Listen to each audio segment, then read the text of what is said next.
Hi, good morning, friends. This is Emily Francis. Welcome to my workspace, my home. Today, I wanted to talk to you about an assignment I put in my Google Classroom for my newcomer students. And I want to make a quick video just to play along with my students and show you how this works. So, below the video, and of course, in Google Classroom for my students, I uh, placed a copy of this. And of course, it's hard to see it, but I'm going to put a link for you to see the actual document. It is a bingo and a tech-free bingo. These are activities that you can do at home and really do not require any technology, except if you don't have books, then you might have to use technology to look up some books. But I wanted to share with you how fun these activities can be, so you can do them at home too, and it doesn't require much, and it does develop your listening skills, your writing skills, your reading skills, and your speaking skills too. So that's why I love this board. So let me go ahead and share with you some of the categories that we have. So there is reading is the first column, and then there's something for you to write, and then there's something you learned or something you research or something you want to discuss. Next column is something you do to help others. And the last column is something you create. So let's go ahead and start with something you read. And it says, read a chapter in your novel. And you respond by saying, today I read. So I am reading this book called Ordinary Girls by Jaquita Diaz. And the chapter I read was this one, actually, Ordinary Girls, which is the title of the book. And in this chapter, I read how she is starting to see the actual author of the story. It's about her life. So, how she's starting to see how other girls and other people have gone to the same things that she did and have experienced the same things. So, that's what she calls them ordinary girls. That's what my chapter is all about. I also will give you right below this video some links for you to go on and read something if you don't have anything at home, so you can read something at home as well. Okay? All right, so the next one is something to write. Read a recipe and write out how you might modify the recipe to be better. I'm not sure if it'll be better, but it will be different. So here is something I found in a pantry at my home. And it's, look, I'm reading and I'm going to be able to write using something I have at home. So here it is. It gives me a recipe or the steps on how to cook something, and a list of ingredients that tell me what is it that I need to make the food that I want to make. So this one is, of course, is Goya, and it's a can of red kidney beans, frijoles colorados, and the recipe is on the back. It tells me all the ingredients. The ingredients are all the items that I need to make this delicious dish. I need 2 tablespoons of olive oil, half cup of ham chopped. I need half cup of onion chopped, quarter cup green peppers chopped, 2 cloves garlic minced, which is kind of chopped too, but little bitty pieces. I need quarter cup of tomato sauce, and I need a quarter teaspoon of oregano, 3/4 of a cup of water, 1 15.5 ounce of Goya beans, which is this one. If you look at it, it is 15.5 ounces. And I need a pack of Sazón Goya. So once I gather all of my ingredients, it tells me how to make my dish. So those are the instructions. So what we read up here are the ingredients. Those are the items that we need. Now let's look at how to make this dish. Heat oil in large skillet over medium heat. So that means my pot or my pan has to get really hot. Add ham, onions, peppers, and garlic. Remember, we were supposed to chop all of that and then put it all in the hot skillet. We cook it for 10 minutes. Stir in remaining ingredients. What were the remaining ingredients? Remaining means something you have not added yet. So we already added all the ham and the onion and the green pepper and the garlic. So the remaining ingredients are the tomato sauce, the oregano, and the water and the kidney beans. Bring to a boil, which means you need to make sure that it's bubbling. Reduce heat and simmer for 10 minutes. Reduce means to bring it down. So if you had it really high up and bubbly, now you have to bring the heat down.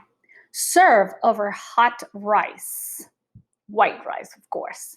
So the way I would change this recipe a little bit, not too much, is that instead of chopped ham, I would add some chicharrones. So just pork skin. If you look at it, it's just nothing out of the ordinary. I will follow the same exact order of cooking it, but instead of ham, I will put in pork rings, so or pork skin.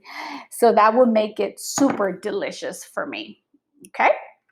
All right. Next one is newsflash.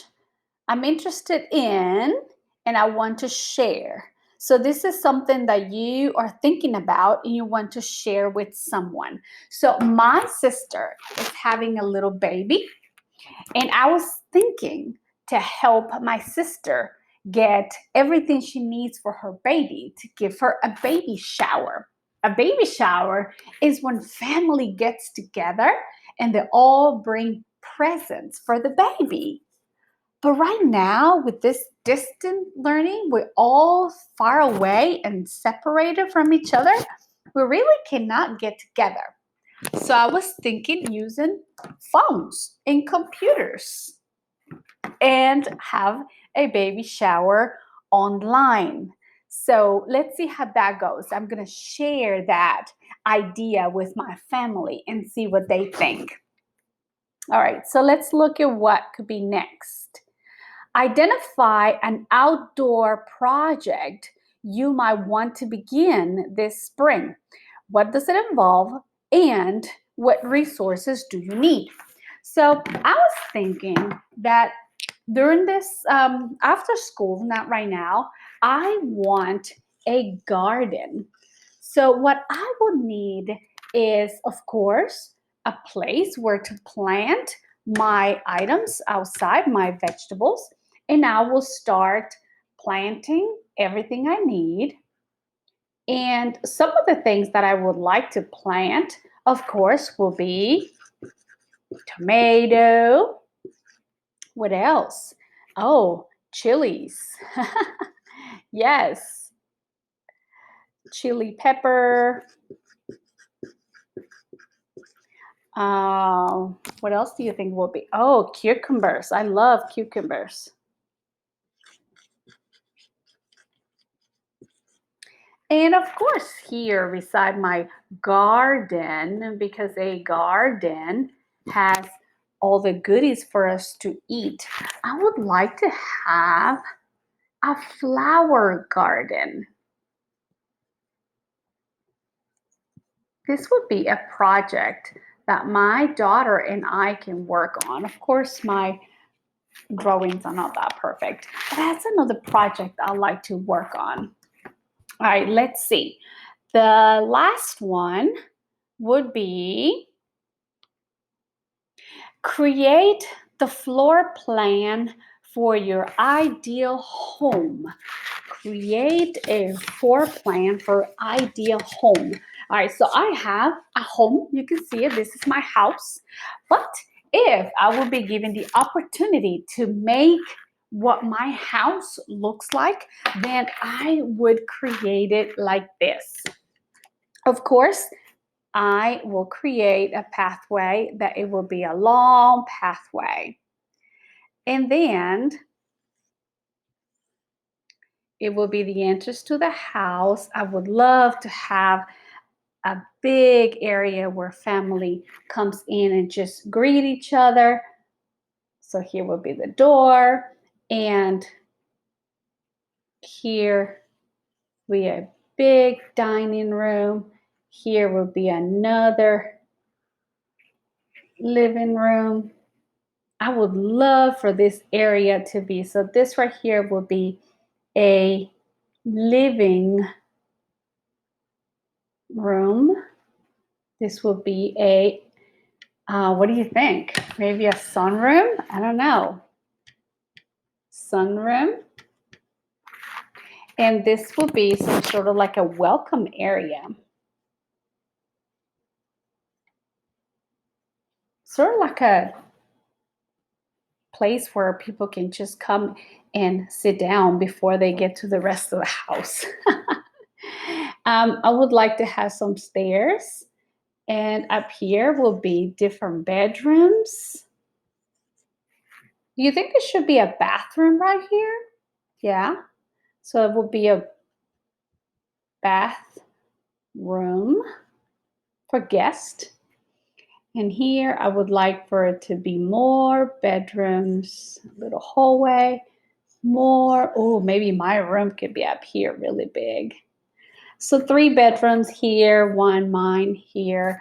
And of course, right here, we would like to have a pool. Oh, and maybe over here. So this will be a pool. This will be some sort of like a pond. I don't know. This will be the ideal map that I would do for my home.